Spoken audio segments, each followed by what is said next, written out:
Hello and welcome to Zaragoza Cardenales podcast. I'm your host, Paola Zaragoza Cardenales, and this is the tales of an entrepreneur who wrote a dissertation about intellectual property and agriculture in Puerto Rico. In the past episode, we talked about some tips for lawyers who want to be entrepreneurs. And in this episode, we're going to talk about intellectual property and agriculture. For um, definition purposes, intellectual property is rights to exclusivity over something that is intangible. That could be over a computer, a microphone, your word, a phrase, a logo, a theater composition, music, etc. And also trade secrets like cooking recipes, so like the KFC or Coca-Cola recipes of the world. But in this case, it's a particular combination of intellectual property and agriculture. Where you might see this, it's everywhere, quite frankly. So you will see it in seeds and plants because there's a variation of a patent called a plant and seed patent that protects a genetically modified seed or plant.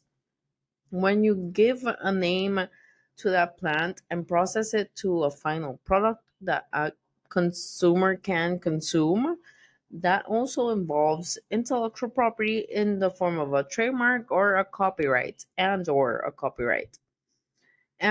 there you have the three main ones. And if it's a recipe, let's say that it doesn't follow all of the requirements of a trademark, it may be classified as a trade secret. So you might have four of them involved here and there all at the same time. But what does that have to do with economic development? So, in theory, if you combine intellectual property with agriculture, it is supposed to help with economic development because intellectual property drives innovation. This is something that you will see in cases like champagne from France that has been around since the 1800s, with tequila from Mexico, which is an interesting case of this drink that is supposed to be an ode to the Mexican heritage, but now it's gentrified by colonialism and Americans, and now it's not everything you hope for. It's just watery. It's just water and alcohol. It's not what it is. There's Jamaica Blue Mountain Coffee, which is extremely expensive, extremely dangerous to cultivate, and it has certain laws in place where the farmer has to violate those laws in order to make a living. And there's cases like the Kona Hawaiian Coffee, where because of colonialism, it it is a bit downgraded to a simple trademark, but it is the closest thing that we have to a U.S. Geographical indication. So trademarks are a thing where you as producer send a message to consumer of a certain type of information. Is there some quantity, some origin? Is there a mission or vision that you want the consumer to know so you can create some loyalty um, and some return on investment? When you combine that with agriculture, you have this trademark on steroids called geographical indication, where product origin and quality are intertwined and it's very strict. Not everyone can pull this off. It is a 10-year plus process, both politically, legally, and on the agricultural aspect of things, and it can modify with time.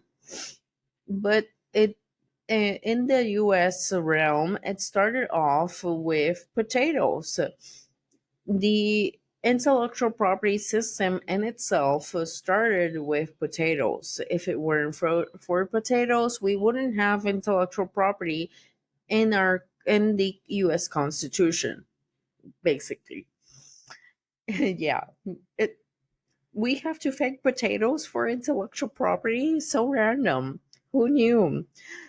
And when you translate that or apply that to Puerto Rico, it derives like a very interesting set of events. First of all, in Puerto Rico, 90% of our agriculture is imported, meaning our agriculture doesn't exist.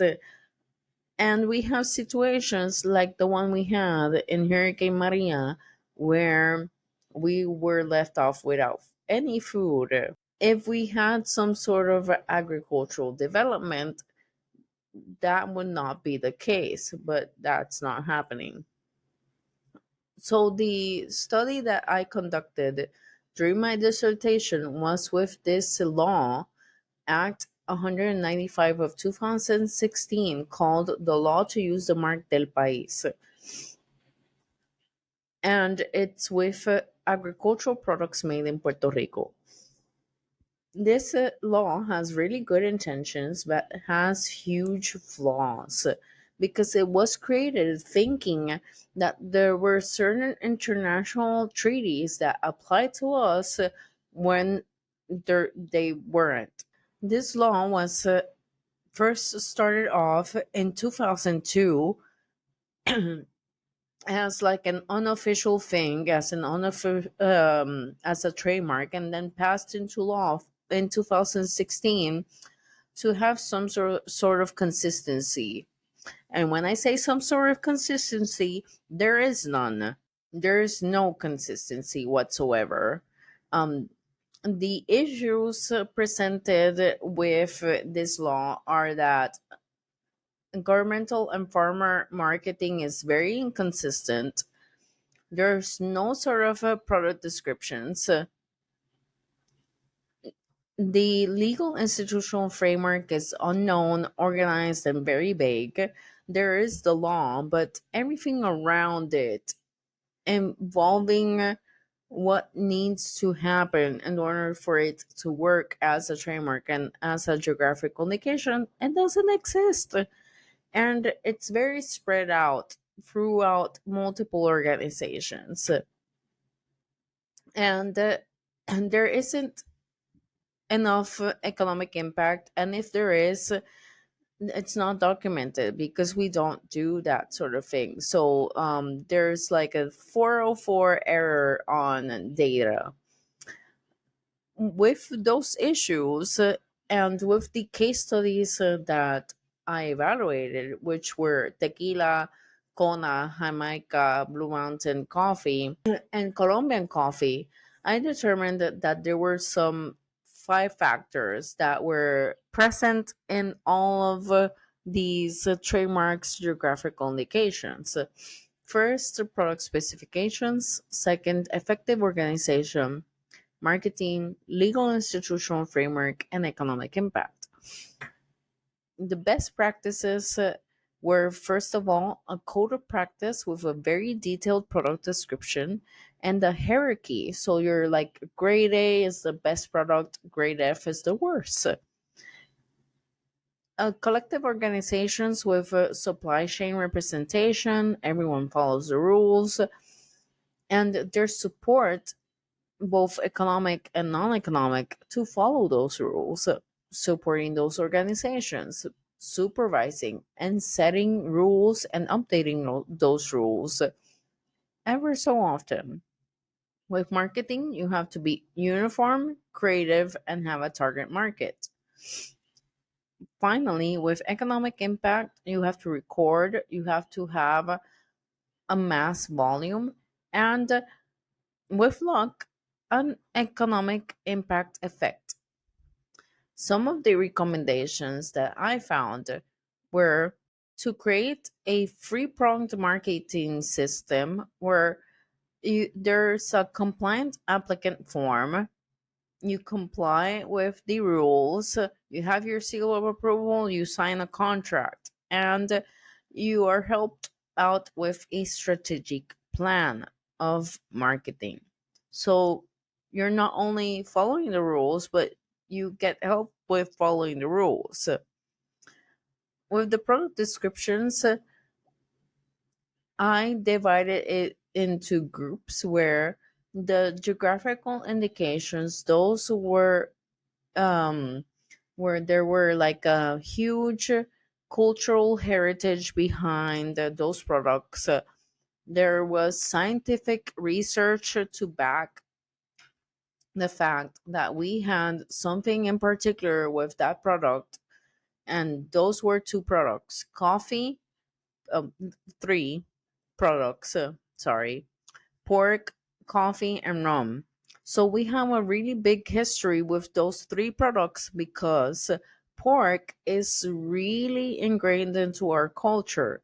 We have el pavochon. The pavochon is literally combining Puerto Rican culture and US culture.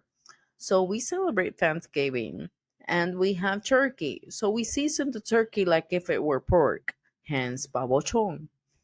With coffee, we had cafetaleras or large coffee plantations back in the day in the 30s, 40s, and 50s, and also rum. And it's still produced in a small amount today, but it's still there. It still exists. And those are well worth the time and effort to say, hey, that's a GI. Then there's your like more commonplace, it's fairly new, or it's just that we produce enough to substitute the imports, that we can say, okay, yeah, there's nothing special, but we can definitely like, there's nothing special in the sense of naming it a GI, but we can like substitute the imports with this. And these are your fruits and vegetables. In the middle ground, there are new industries like vanilla and wine. Yeah, you heard it. Vanilla and wine, where they're being produced in Puerto Rico by local producers, but it still needs some tender love and care. With your legal institutional policy recommendations, you need like business type requirements where each level of business has different requirements. You can't require the same thing for everyone.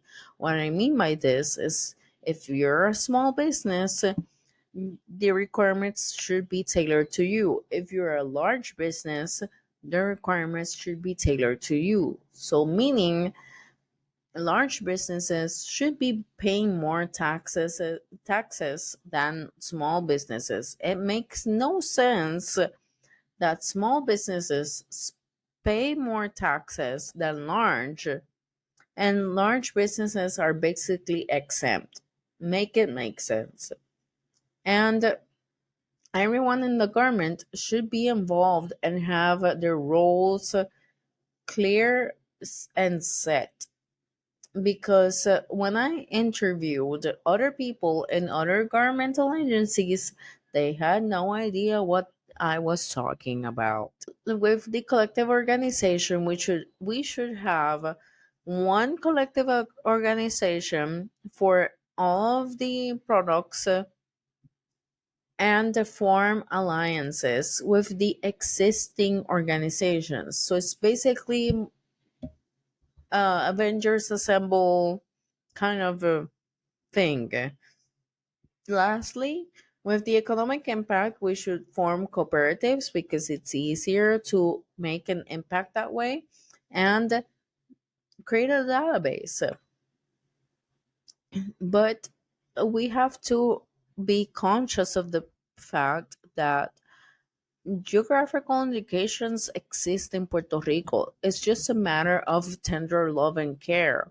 We have the Lechonera Certificada Cerdo Rico de Puerto Rico. We have vanilla. We have wine. And there's a lot more up and coming that is noteworthy. And that is the world of combining intellectual property with agriculture, which is very fascinating and very near and dear for me because it combines my two loves of intellectual property and food and travel. Hence the uh, craziness or combination that makes sense in my mind of my social media. If you liked this very short 16 minute ish explanation of my dissertation, hit the like and subscribe button. I hope you stay tuned for the next episode. We will talk some interesting topics and stuff. If and I know that this was a very complex topic. If you want to clarify things, if you want to leave comments, questions, if you want more details, let me know. I will clarify them for you. I hope to see you on the next time, and bye.